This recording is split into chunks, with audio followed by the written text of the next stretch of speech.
When ASAP Ferg was still a teenager, in the Hamilton Heights neighborhood of Harlem, he started making crystal-studded pendants. He would sketch desig of characte, like Bart Simpson and megastar, then hand the drawings over to Earl Harley, also known as Harley, the battle man. Mr. Harley would create the basis for Ferg, who would then add Swarovski crystals and sell the pendants. They cost him about $200 million to make. He sold them for about $200 million a piece. A decade later, Ferg, born Darold Ferguson Jr., is hawking pricier thumbs. This month, he became the fifth male rapper to appear as a spokesman for Tiffany Co, the luxury jeweler. Ferg, Arjo, is not yet a megastar nor the most famous artist in the ASAP crew that would be rocking, but in collaborating with him, Tiffany has aligned itself with a princeling of Harlem fashion who aims to honor the legacy of his father, the designer Darold Ferguson Sr, by out-accomplishing him. During a recent interview at the Blue Box Cafe at the Tiffany flagship store on Fifth Avenue, Ferg was frank about the mutual interest driving the partnership. More from the New York Times. A new model for financing non-profit support neighborhood is revitalized, with help from its residents.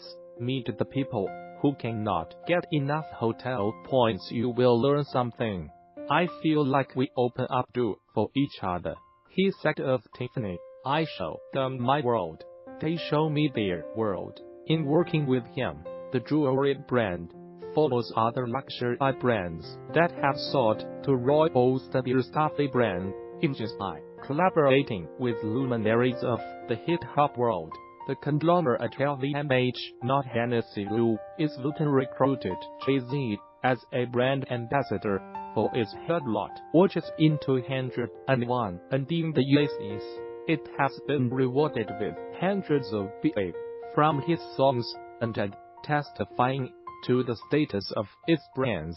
Virgil Abloh, Kanye West, its longtime creative director, was tapped in much as the artistic director of Men Is Wear at Louis Vuitton, and in January, Gucci opened a studio with the Harlem fashion legend Dapper Dan, who worked with Ferg's father and is close enough with the rapper to refer to him as his nephew. Before Mr. Ferguson Sr. died of kidney failure in 200 days before Ferg's 17th birthday, he designed T-shirts for stars like Teddy Riley and Heavy D and logos like the one he created for Bad Boy Records. Also in 200, Ferg started his own line, Tiffany Clothing. I always ask my grandmother, when did my father have his fake car? When did my father have his fake apartment? He said. That was a way of measuring myself.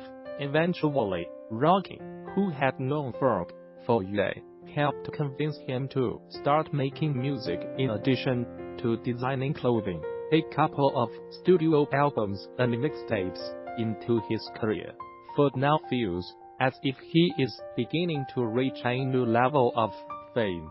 Ferg's love of jewelry is obvious in his music.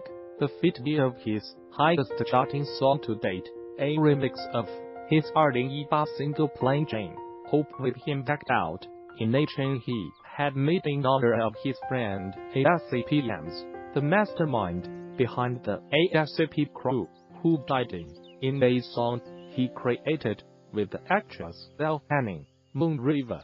He raps about a Tiffany grill with all gold filling. If such a piece were real, it would be the fifth grill manufactured by the company. I am a strong believer in talking things into existence, and I've gotten everything I wanted so far, Ferg said. These days, he cares less about flash.